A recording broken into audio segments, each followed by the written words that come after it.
guys, welcome back to our YouTube channel, Chan TV. At ngayon, ang video na to is sasayaw si Nicole. Paano ka ba sumayaw? Sige daw, sampol. Ganyan sa'yo. Sasayaw si Nicole guys, yung prok nila dito, Mangga 3. Pero ganito yung mukha ko. Hindi ganyan yung mukha mo. Ganito? Tignan nyo yung mukha ni Nicole guys, pag naka siya. Pakita mo yung buhok mo. Ito yung buhok niya guys, ginawang ahas, yung buhok niya. Tapos yung nila, hikaw nila, malalaki yung mga hikaw-hikaw nila. And syempre, marami pa siyang mga kasama. Pero sa dami ng mga kasama at marami silang mga kalaban, no? Kalaban sa sayaw. Pero sa daming-dami ng mga tao doon, siya lang yung nakikita kong maganda. Yan nga eh. Kasi pag pupikit ang aking mga mata, wala akong makikita. Ikaw lang. Alam mo bakit? Kasi madilim ka. Yung suot mo madilim. Di, joke lang. Pero sa ngayon, yung mukha ko maputi, sobrang puti. Sa ngayon, abangan natin. Anong masasabi mo before kayo mag-start na magsayaw?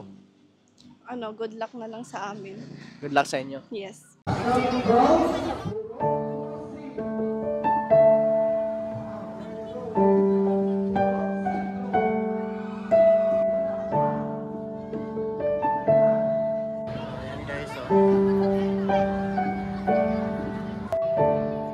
Ayan guys, malapit tayo mag-start. Pakailan ba kayo? Pang-5? Just a childish thing.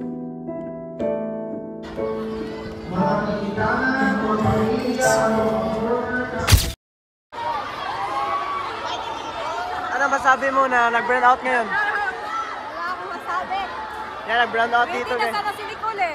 Hindi na sana yung sasayaw. Pero nag-burn out. Hindi ka na makakasayaw kasi burn out. Okay lang. Para walang panalo. Walang panalo nito. Burn out.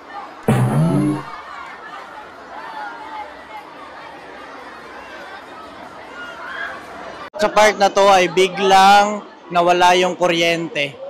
Biglang nag-burn out. So ngayon, ano masabi mo na biglang nag-burn out? Ano masabi mo na Tita Marilyn? Tuloy pa ba yung sayaw mo or hindi na?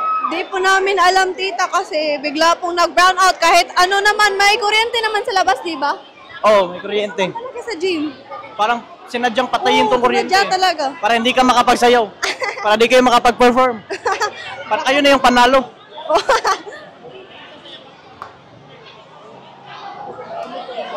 Wala ka nang panonoorin, tita and Lolo Tony, kasi po nag-brown out. Di kami makita pag sasayaw kami doon. Nakakatakot talaga dito, guys. Kasi biglang nag-brown out. Parang may multo.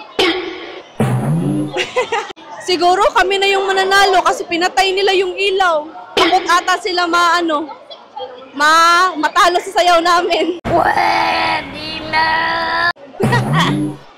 Pero joke lang guys, di talaga namin alam anong dahilan ng pagkawala ng kuryente dito sa gym. And yung mga tao is nagkakagulo na dito, tas kami para nagdi-disco.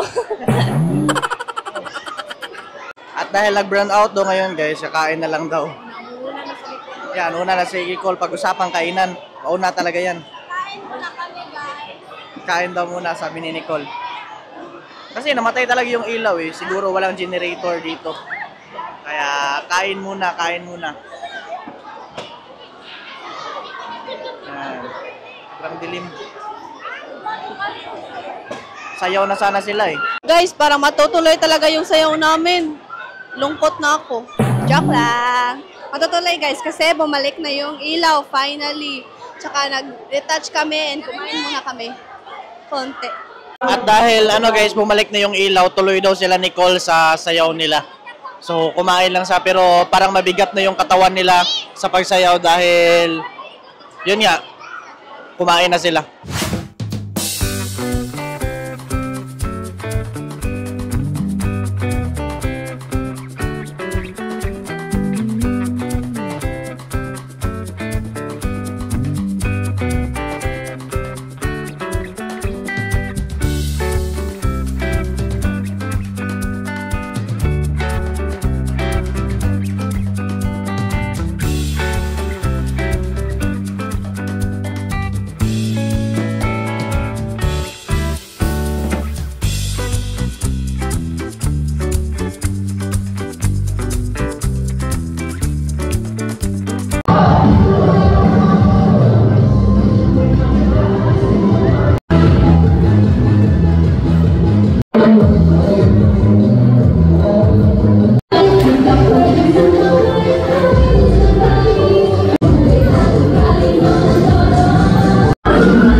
Ayan guys, tapos na po kaming sumayaw. As you can see, ang dami ko ng, ano tawag dito, pawis. And ngayon, awarding na. Pero before ko pala tapusin yung vlog namin ngayon, gusto ko lang palang i-shoutout si Tita Marilyn, Tito Joe, Lola Tony, and Sir Carlos. And shoutout din pala kay Sir Roland P. Caniban, Sir Michael De Los Santos. Thank you so much po. And kung bago po pa lang sa YouTube channel na to, don't forget to click like, comment, and